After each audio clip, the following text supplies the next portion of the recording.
Na obra Portugueses no Holocausto, Ester Muksnik traz-nos a história de muitos portugueses vítimas dos campos de concentração, dos cônsules que salvaram vidas e dos resistentes que lutaram contra o nazismo. Portugueses no Holocausto é publicado pela Esfera dos Livros.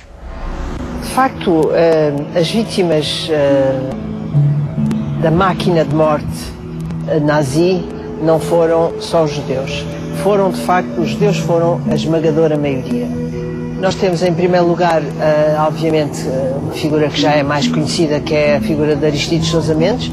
Aristides Sousa Mendes destaca-se de todos os outros porque ele atua em 1940, numa altura em que o avanço nazi era imparável, portanto, tinha ocupado uma série de países até chegar em junho de 1940 à França e, portanto, estava-se numa altura em que a Alemanha era claramente um vencedor, em princípio, não é? E, por outro lado, em que Portugal também tinha exigido que todos os vistos passassem, antes de serem atribuídos pelos cônsules, passassem pelo Ministério dos Negócios Estrangeiros e, eventualmente, também pela Polícia Política. E, portanto, Aristides Sousa Mendes compreendeu perfeitamente que, se fizesse toda essa demarche, que não poderia salvar nem um terço enfim, um número ínfimo de pessoas, e, portanto, ele decide, claramente, desobedecer essas ordens e passar os vistos, independentemente das autorizações que tinha. E ele sabia o risco que corria. E, portanto, ele foi, de facto, penalizou e destruiu toda a sua carreira e, ao mesmo tempo, a própria família que ficou a viver, enfim, numa situação muito difícil. Mas, de facto, há mais e são menos conhecidos.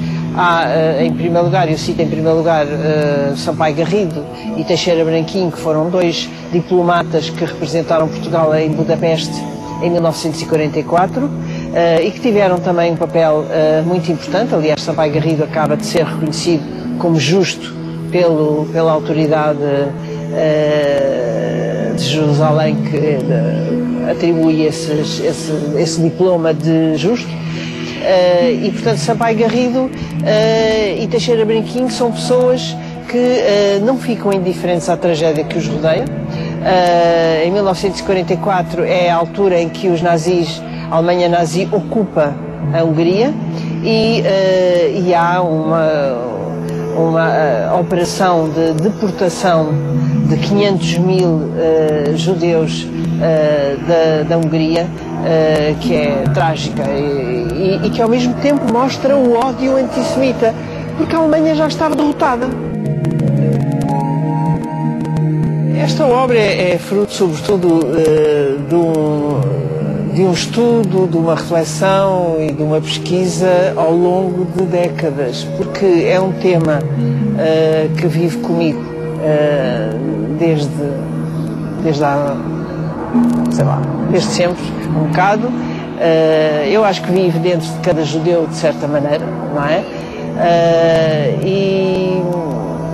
E portanto, é um tema sobre o qual eu estudo, trabalho, também criei a associação com um conjunto de professores da Associação Memória e Ensino do Holocausto, no sentido também de ajudar os professores que dão este período aos alunos, nomeadamente no 9º ano e no 12º, e portanto é um tema com o qual eu convivo.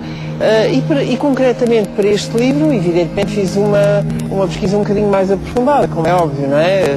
Não só em termos de leitura de livros e documentos, mas também, por exemplo, contactei uma série de campos de concentração e de extermínio, no sentido de saber o destino de portugueses nesses campos, e obtive algumas informações muito úteis. E também estive em arquivos vários, não é?